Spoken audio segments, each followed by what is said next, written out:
We come here often, so we shouldn't stand out. Let's sit here. Now, it's up to Vodyanitsa. Let's see how the conversation goes.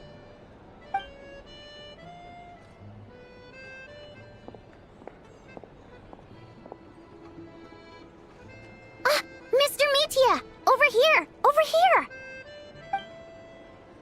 Oh, sorry. I got a little held up on my way here. Now we have even less time than we planned.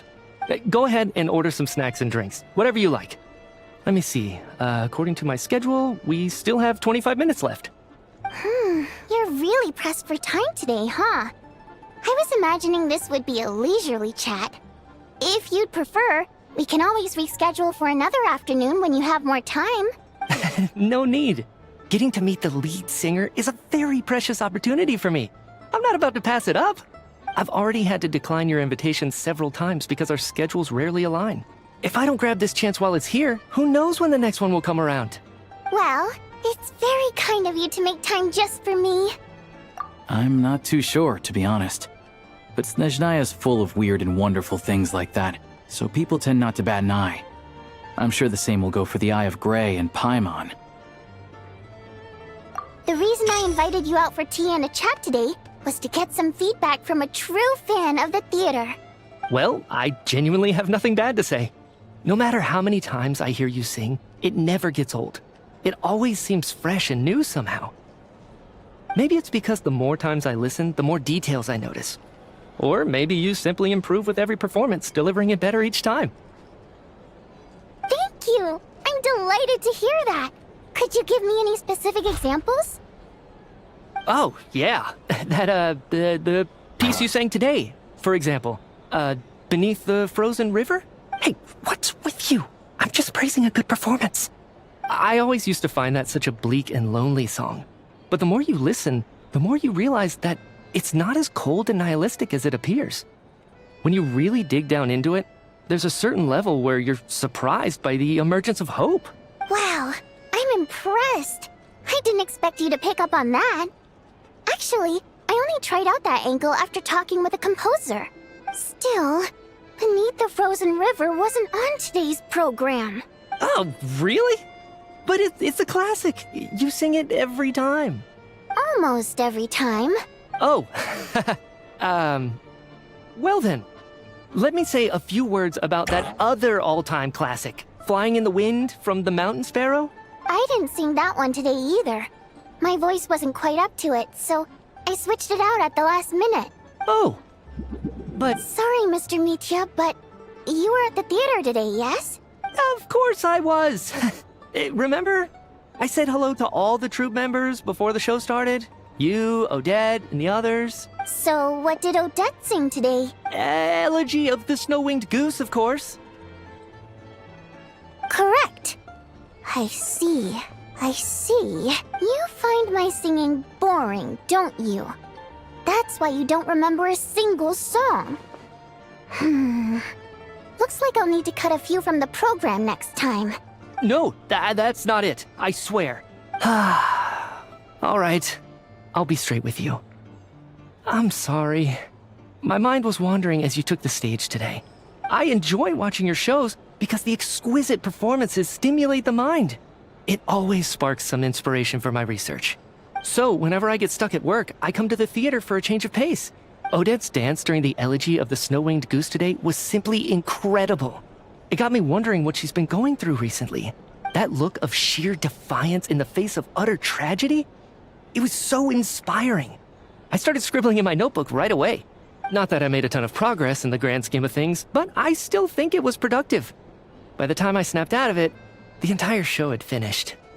So what you're saying is, you didn't listen to my singing at all? Unfortunately not. I'm sorry. I don't know which is more disrespectful. The fact that I don't always come for the show itself, or the fact that I missed your performance. Seems like things are getting a little awkward. Mitya just stepped into a conversational minefield. If there's one thing Vodyanitsa doesn't like, it's people who show disrespect for her performance. This meeting was so hard to set up. Don't tell me it's already falling apart. It's fine. I suppose this is affirming in its own way. At least, it shows that our performance really touches people's hearts, right? Don't let it bother you. It certainly doesn't bother me. She's showing a lot of restraint. Well, I'll be sure to let Odette know how much you adored her performance. Please don't say that. I always love your performances too. It's just that inspiration struck at the wrong time today. I'm usually all ears. I know, I can tell. That's why I value your opinion. I'm sure some people can't stand it when others praise their coworkers right to their face, but not me. No, sir. Fair enough. I still feel kinda bad though. But you know what I really can't stand? People who only show up to the theater to pretend that they're cultured. Makes me sick to my stomach. Oh yeah, 100%. There are too many of those people around. By the time they're walking out the door, they've forgotten all about the show. What's wrong? You look furious. I don't know if you've heard about the boss of the Iskra manufacturing plant. He isn't even a theater investor, but he always demands the same privileges as actual investors. Box tickets only, premium drinks, even the right to request specific songs. Well played, Vodyanitsa.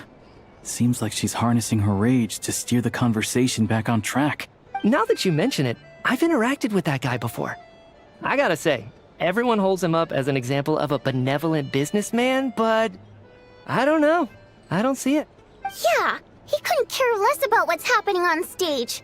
He's just there to flaunt his social status. I hate that I have to prepare programs for guys like that. What's the big deal with that factory he runs anyway? I asked around a bit and heard some pretty shocking stories. Sounds like he's just another greedy capitalist. Oh, really? Yep, the things people are saying are pretty damning. Low wages, insanely long working hours, equipment running around the clock. And as if that's not bad enough, he also strictly forbids his employees from giving any kind of interview. Project Stuja has now been extended so many times, we're at the point where crystal rations for the common folk are barely enough to survive on. Yet he even wants to get his greedy hands on them just to boost his own profits. If the rumors are true, he's in serious violation of the law. Interesting. So you've heard about it too? What? So it's really true? Who knows? I've only heard the same rumors you have. But there's no smoke without fire. The Rooster's been coming down on us hard lately, demanding that we track and trace every single batch of Crystal. My coworkers in the Department of Energy have been tearing their hair out over it. The Rooster? I didn't realize he cared that much. Yeah. Even though there are no restrictions on Crystal trading, the poor will wind up freezing to death if we let the rich buy as much as they want. That's clearly unfair. Looks like we'll need to arrange an investigation into the Iskra manufacturing plant as soon as possible. I never knew you kept up with current affairs beyond the theater, Miss Vodyanitsa. You really have a heart for the common person. Most Fae in your position have long been indifferent to the plight of humans. Well, those of us who choose to live in human cities are naturally going to pay attention to any significant upheaval. Isn't the Rooster a Fae himself? I'm just surprised to learn that even someone with as much experience as him is getting so stressed out over Project Stuja. What is the end goal of this project anyway? This is it. We're finally going there. I'm sure Mitya can sense on some level that she's fishing for information. But since their conversation is so relaxed, he might just let something slip. It's stressing me out too. If I'd only made better progress with my research, things wouldn't have dragged on this long. Oh, so your work is related to Project Stuja? That's right. The Armory Palace needs a brand new energy source. Not the power of the Light Realm and not elemental energy. Right now, the only thing that meets the requirements is the power contained within stellar linchpins. But harnessing that power is costly. Each step of the process requires enormous amounts of Kresnik crystal, from extraction to quantification to attempts at conversion. Progress has been painfully slow, and the team is getting burned out as time goes by. Sometimes, I see people staring into space as if in a trance. Could it be that this new energy source has side effects? No, it doesn't affect us, because the energy is used for... Okay, I got it. Stop choking me. Sorry. I can't talk about that. I think we're all just exhausted. We've been working ourselves to the bone for so long with so little progress to show for it. It's no wonder people are struggling to stay motivated. Seems like I owe you an apology. I shouldn't have gotten so mad at you for not paying attention during the show. Don't worry about it. I count myself lucky, to be honest. I don't envy the people who work closely with the Tsaritsa herself. I'd much rather be in my current position. At least I don't have to shoulder any major responsibilities. So they're trying to develop a completely new kind of energy. Yeah, censored by a scarf. Who would have thought? Oh, dear. It looks like my time is up. I'm afraid I have to leave. I'm so sorry. We ended up barely talking about the theater. That's okay. It was a pleasure chatting with you, really. Let's make up for it next time. Yeah, hopefully once the work pressure eases up a little, I'll be able to focus more on the performance, and then we'll have more to discuss. We touched on some confidential issues today. I'd be grateful if you could keep it between us. That could have gone worse. Nice job. Why was Mitya in such a hurry to leave, though? Sorry, routine inspection.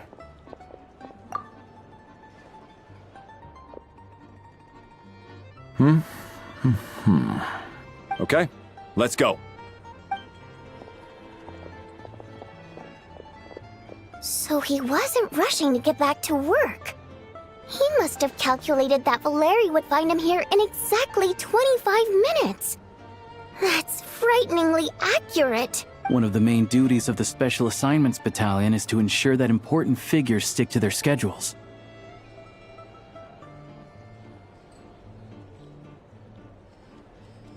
All right, time for us to get going too. Excuse me, check please. We'll settle our check too, then. Hello there. Mr. Mitya paid the check before leaving. He also asked me to pass on a message. He said it was an honor to share his tea break with Miss Vodyanitsa and her two friends. Wait. So he knew we were here all along? This raises a lot of questions. Did he deliberately mention the new energy source so that we'd overhear it? Maybe his work isn't confidential after all. Maybe the key here is the purpose of this new energy. I guess that's the next thing to look into.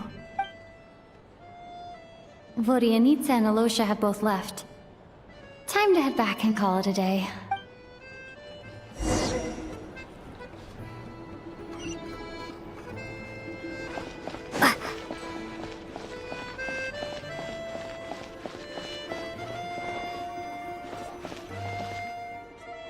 You're back! Here pretty early today. Paimon was just gonna mention that. After she woke up today, Paimon felt like her temperature was completely back to normal. But her strength still hasn't returned. Still, there's some good news. Paimon thinks she might have figured out the source of the problem. It's like there's some kind of mysterious power affecting Paimon. Paimon's never felt this way before during any of her travels. She only started feeling this way since we arrived in Snezhnaya. That's right. The Armory Palace needs a brand new energy source. Could that have something to do with this? What is it? You're making that face again. You know, the one you get whenever you have a light bulb moment?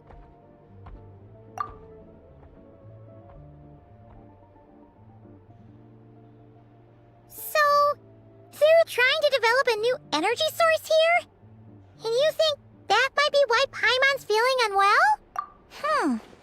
Well, Mitya denied that the energy they're researching has any side effects. Although, he did say that people working on the project have been having issues with their concentration and short-term memory.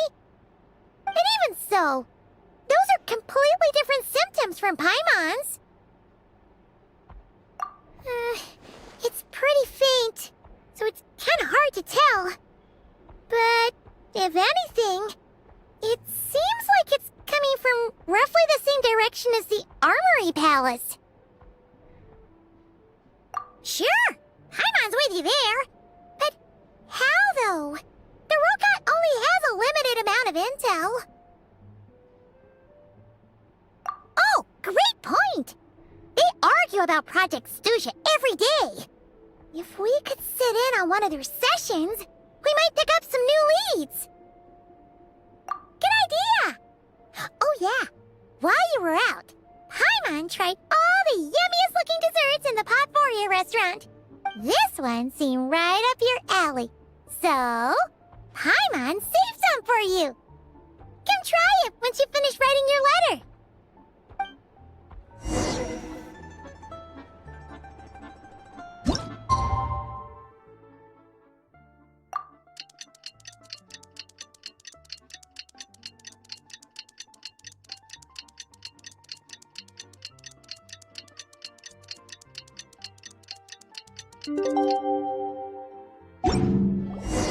Alosha replied. He says that we won't be able to speak at the Vetcha, but he can arrange for us to attend as visitors.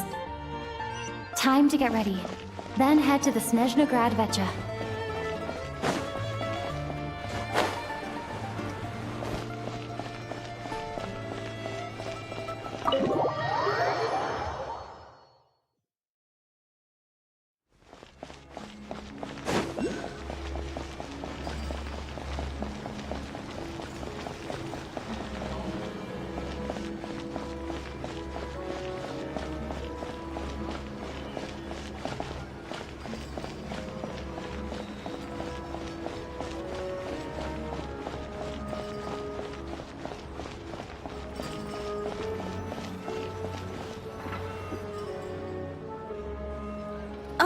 Miss Vodyanitsa, prima donna of the Korolievsky troupe. What a surprise meeting you here. Will you be sitting in on a session of the Vetcha? Sorry, I'm not taking interviews today.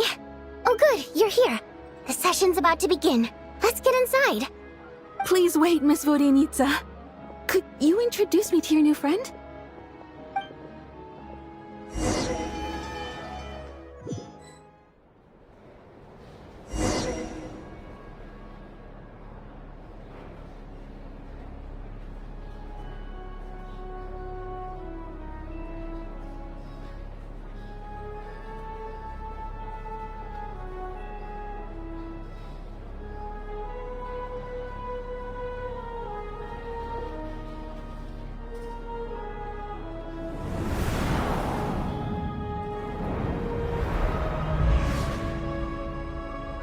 In summary, the energy management commitments made for the outgoing period have been delivered upon.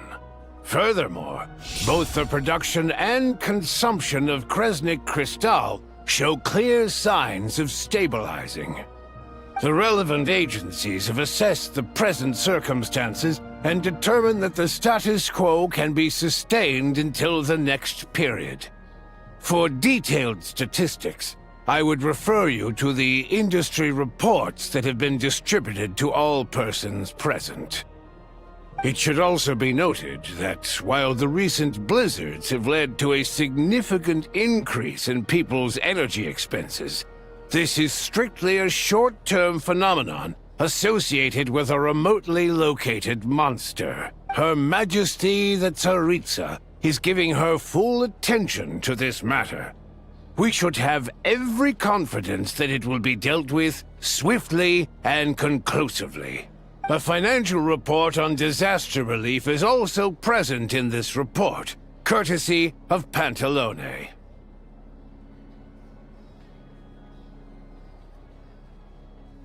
They cover the same old ground every single time. The rooster never seems to mind, but everyone else is getting tired of it. There's a general lack of trust. People aren't seeing any tangible benefits that affect them directly. Of course, none of that will be reflected in any of the reports on the table. Yeah, if it weren't for these hard copy documents, I could have at least made something up.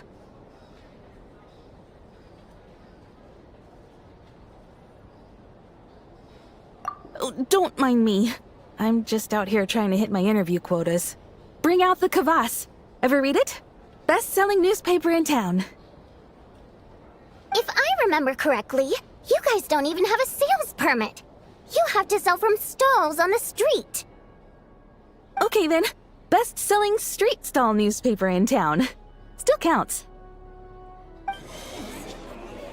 Order! We will now open the floor to the representatives. If there are no further substantive issues to discuss, we will then proceed to a vote on this motion. Snezhnaya has a long tradition of treating members of the Fatui armed forces and their dependents favorably. But recent surveys shows that Fatui families in remote areas have access to 15% less crystal than the average civilian family in Snezhnograd. It's been said many times before, but it bears repeating now. There needs to be a clear and consistent rationale behind how crystal is allocated, or we will soon face immense public backlash. Perhaps you wouldn't need to keep repeating yourself if you would hear me out for once. I say again, true consistency exists only in principle. In the real world, fairness is relative. You appear to treat resource allocation as a simple function of production and population. So what about when the equipment used in production breaks down? Have you factored that into your equation? And do you even know how long it's been since Snezhnaya last conducted a census? If I knew the answers to questions like that, I'm sure I'd be a very wealthy man. And I doubt I'd be going by child. I'd like to bring the focus back to the specific issue I raised. Or do you wish to deny that favorable treatment for Fatui dependents is our long-standing policy?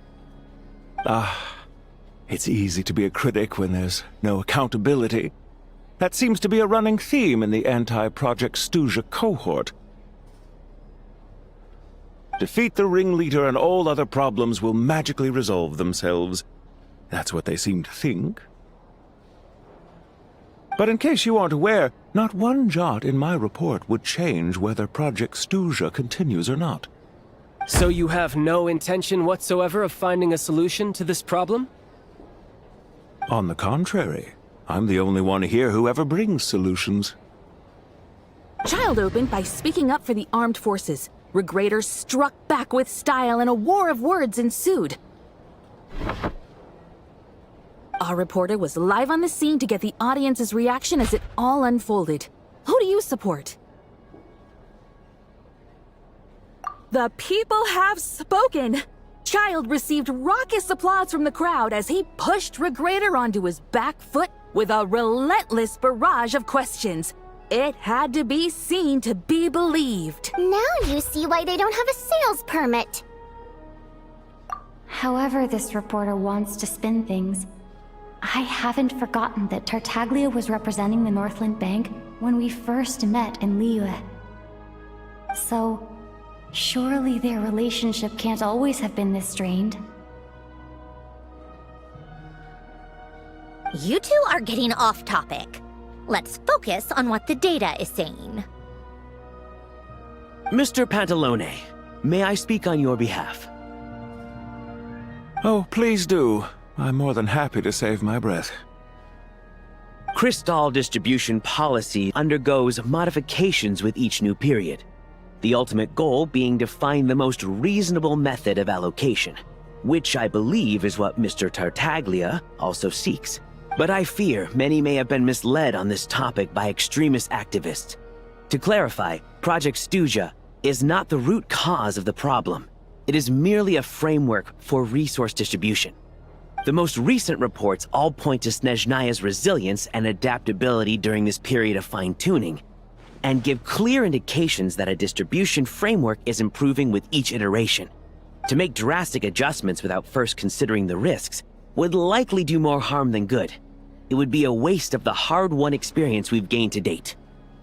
Renowned scholar of finance, Arapov spoke up to clarify the fiscal logic, clearly alluding to social organizations like the Rokot in his words. With the notorious Lelek still active to this day, should the Rokot be held responsible? No, there is someone else to— She's just rephrasing what Mr. Pantalone said. The Rokot are the critics he accuses of taking no responsibility for their actions. As for Lilik, you would have heard of him yet. He's currently the most famous member of the Rokot. Well, more like infamous. Ending Project Stuja has become an obsession for him. Unlike the more decent ones among us, he believes that votes in the Vetcha are all that matter. So whether it's threats, coercion, or bribery, he'll use whatever means necessary to get people to change their vote.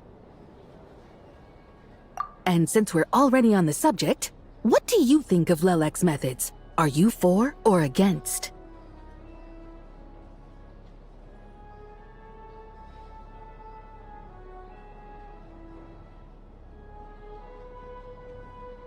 Well, whatever the story is, his actions benefit us all.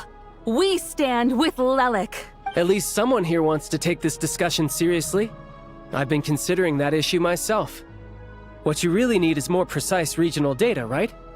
I think it would be easiest to let the Fatui handle it, since they're already in charge of Crystal shipments anyway. We may as well get them to collect some data while they're at it. Whatever you need, you can ask the Fatui to look into it for you. In terms of supervision, I think the Druzhna would be a good fit. I had hoped to discuss this with Miss Vesna, but sadly, she's not present. I will be happy to take a note of your suggestions and present them to Commander Vesna for a decision upon her return. The Commander has always taken a keen interest in Project Stuja. However, given the Druzhna's demanding workload, I'm afraid it may prove difficult for them to provide any practical support. Let us refrain from jumping to conclusions until a concrete and actionable plan is in place. My apologies, Lord Rooster. There are numerous issues to address here, including manpower, time sensitivity, and reporting lines. Nevertheless, I support drafting a proposal. Follow the usual procedure, and it can be raised as a new motion for all parties to evaluate at the appropriate time. In that case, I'd like to share one thought before the proposal is drafted. The issue of time sensitivity was raised just now, which I presume relates to the official reports. In fact, the Energy Commission already collects regular statistics on each urban center and its surrounding area. Would these be of any use? That's a good idea.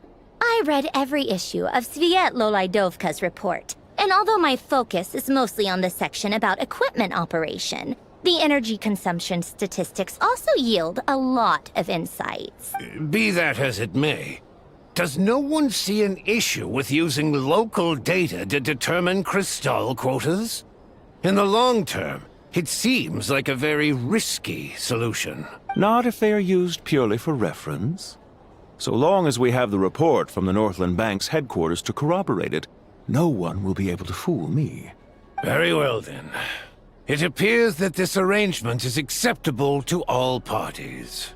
Yeah, sounds good to me. The members reached a provisional consensus on the issue of improving treatment for Fatui soldiers.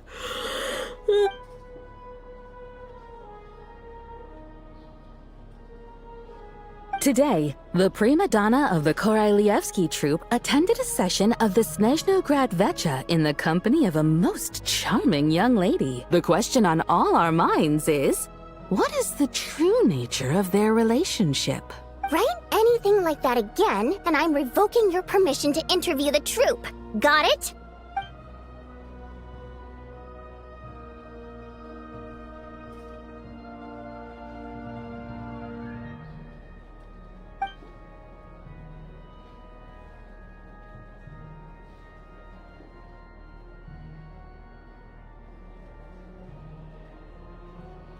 Now then, if there are no further contributions from those present, we shall proceed to the final vote. Hey, check it out! What made him vote against? Why now?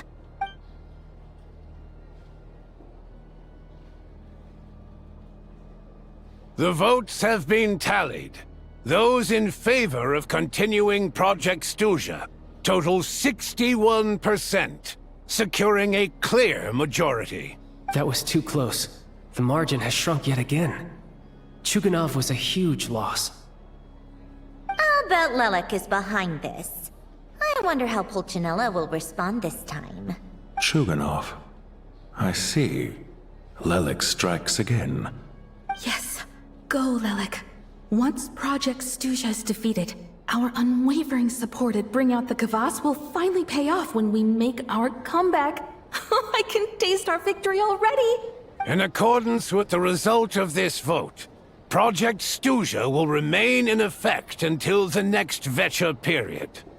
Finally, may I remind us all, we debate only for the greater glory and solidarity of our nation. May the aurora shine ever on, and the tundra always stand firm. The session is concluded.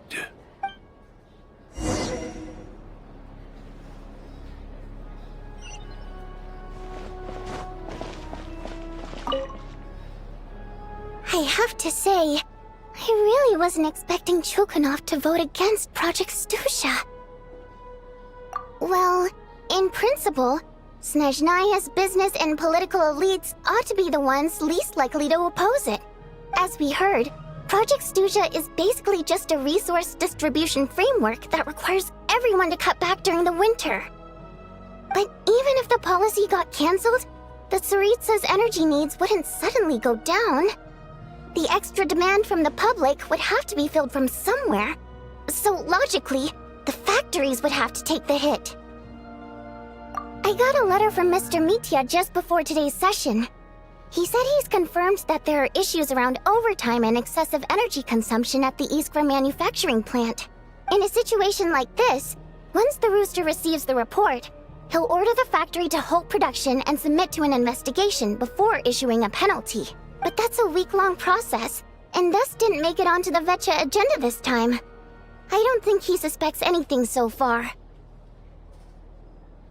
Exactly. And as you know, he's a very selfish person. I was originally gonna try and flip him after he received notice of the official sanctions. My plan was to convince him that the whole thing was completely unfair. Rather than just sit back and take the hit while his factory stopped production, he'd be better off voting to end Project Stuja. At least that way, no one else would be able to make any money either, because all the factories would suddenly have more limited energy to work with. But now, he's already voted against it, which means someone must have used more forceful means to change his vote. Just like with everyone else who flipped. Yeah, no one knows why Lilac is so obsessed with ending Project Stuja, but by the looks of it, he's inching closer and closer to success. Lelek must have strong motivations, given how he'll stop at nothing to achieve his goal. Maybe he knows the full truth of Project Stuja. Maybe my next step should be to focus on him. Oh, right. What are your plans for the rest of the day? Shall we head out? Hey, comrade. I noticed you were here during the debate. I didn't take you for a political enthusiast. Greetings, Harbingers. I just happened to have some free time today, and my new friend here thought it might be fun to check out the Vecha. Ah, Odette must have introduced you. Looks like you two are getting along pretty well. I'll leave you to catch up. I should head back to the troop. Sure. Break a leg and all that.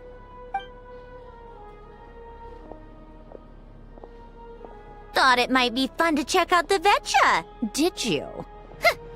Things are never that simple with you, Traveler. There's no way you're here for kicks and giggles. Tell me I'm wrong. Oh, yeah. To some, he's a captivating enigma. To others, he's the bane of their existence. No one ever thought that some anonymous nobody from the Rokot could cause such a stir. Huh? You want to look into Lelik? Then I'm sure his days of anonymity are numbered. What do you think, Sandrone? Fine by me, I guess. If the Traveler actually manages to expose Lelik, it'll be doing Pulcinella a favor. In return, it seems fair to let her in on what we've learned so far. My thoughts exactly. Sharing is caring, after all. Head back to Glupov and grab the files on Lelik. It's easier to just pull the records than go through the rigmarole of getting the Traveler a visitor's permit. As you command, child, sir. In that case, since we're going to be waiting anyway, I'll have someone brew a pot of black tea.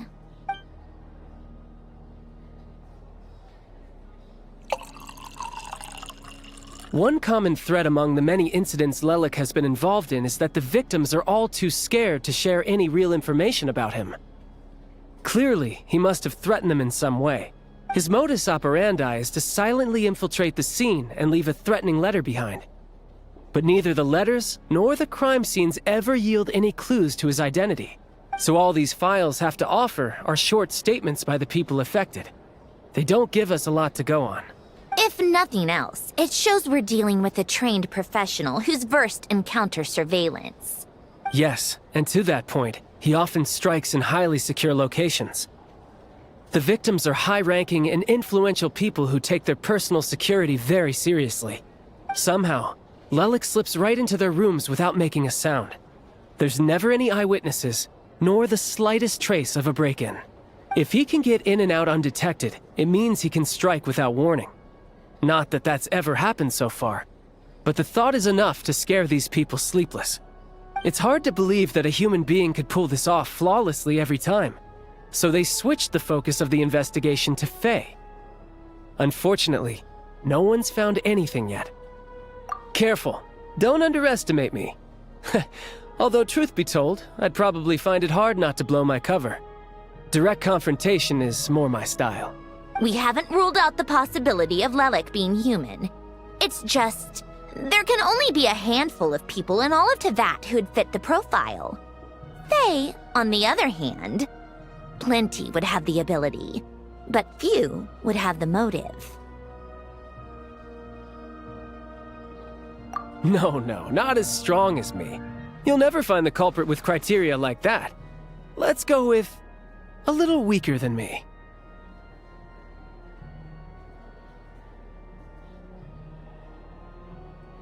Oh, you hit me right where it hurts. I'll admit, he's strong and meticulous. But can we at least limit this to candidates who have something to do with Snezhnaya? She's just trying to find a reference point. Stop getting fixated on who's stronger than who. But that's the most important thing. In my opinion, anyway.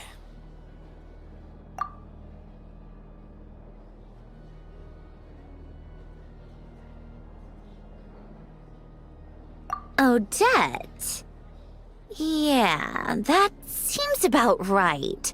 Her skills are solid, and she's always calm under pressure. Except she's Fatui, so the likelihood of her working against us is pretty low. But yeah, much more accurate than your previous example, at least. No, wait a moment. Maybe we should interrogate that assumption. What do you mean? Which assumption? Her Fatui identity doesn't necessarily exonerate her. And when you think about it, the Rokot would be precisely what she needs to conceal her identity. Plus, she wouldn't need to be such a pro at covering her tracks. She'd already know where the Fatui will be and when, so she could choose the perfect time to act. Oh, yikes. I was just thinking out loud. Why is this starting to sound like such a convincing theory? Still, what reason could Odette possibly have for trying to call off Project Stuja? Arlecchino would be the best person to ask. She knows Odette best. Unfortunately, she isn't back yet.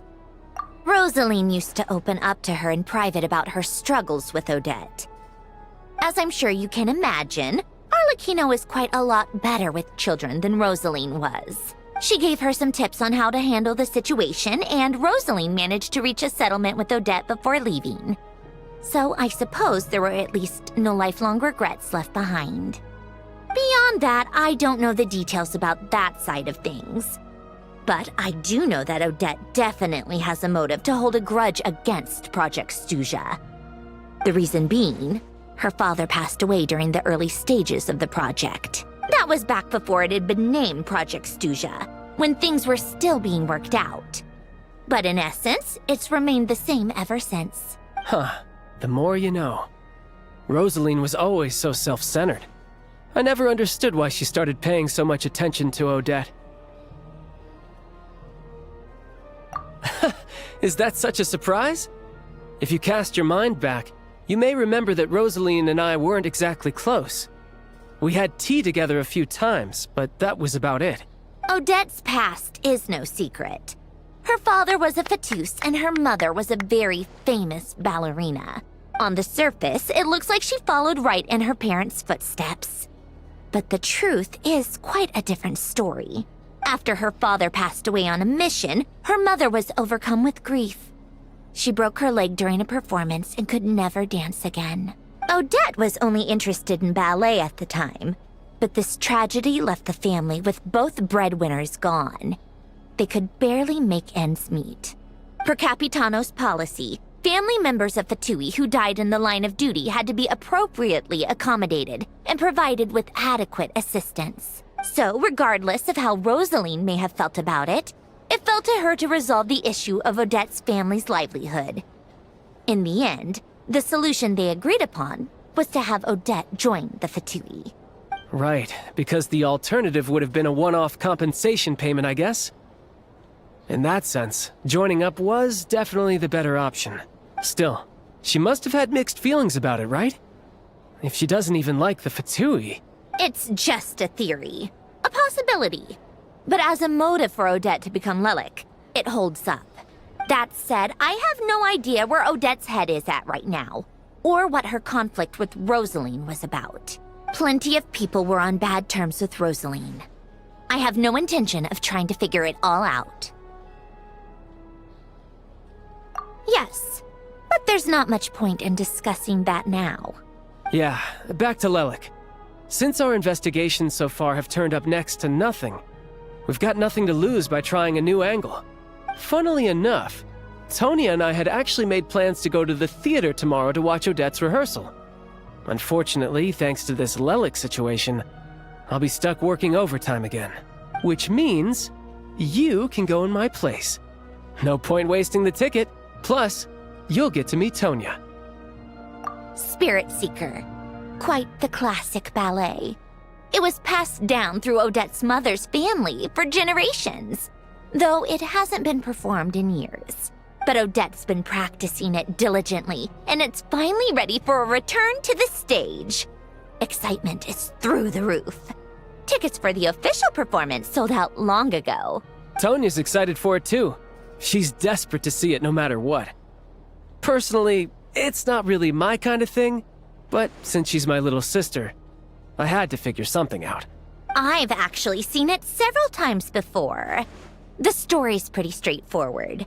The lead character follows a trail of clues left behind by a spirit, gradually recovering her memories along the way. It's a tale of love and regret. So not exactly reinventing the wheel, at least by today's standards. But when that classic melody kicks in and the lead character begins to dance, it always gets me. It really is beautiful. Not an easy dance to do justice to, though. I know it's always been Odette's dream to perform this piece, but I'm not sure she's really ready. In that case, I think that even if she is Lelik, we should wait until her performance is over before we respond. I'll let you take it from here, comrade.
today.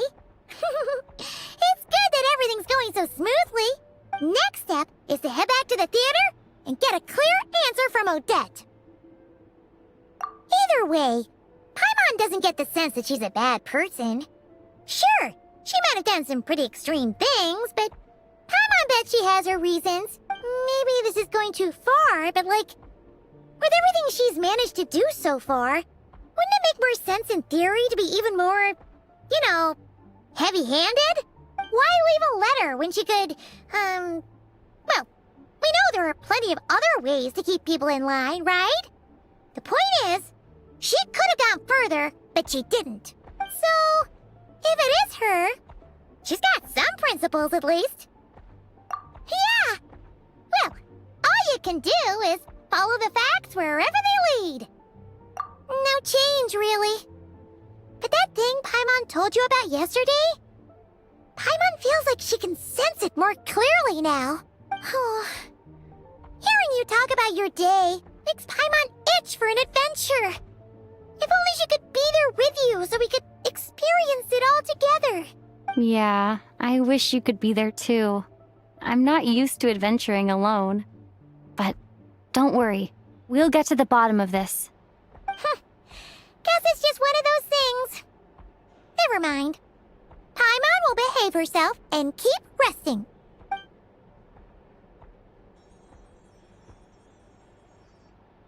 If Odette is Lelek, she may well have inside information on Project Stuja. Her father was involved with the project's early implementation and tragically died in the process. Now, she's dedicated herself to bringing it to an end. It's hard to imagine she could have gotten this far without knowing anything at all about the Tsaritsa's true intentions. When she spoke to us as a member of the Fatui, how much did she let on? And how much was she hiding? Only time will tell. Maybe tomorrow everything will be answered. Hey look! It's snowing! Could be a tough day ahead. Make sure you wrap up warm tomorrow.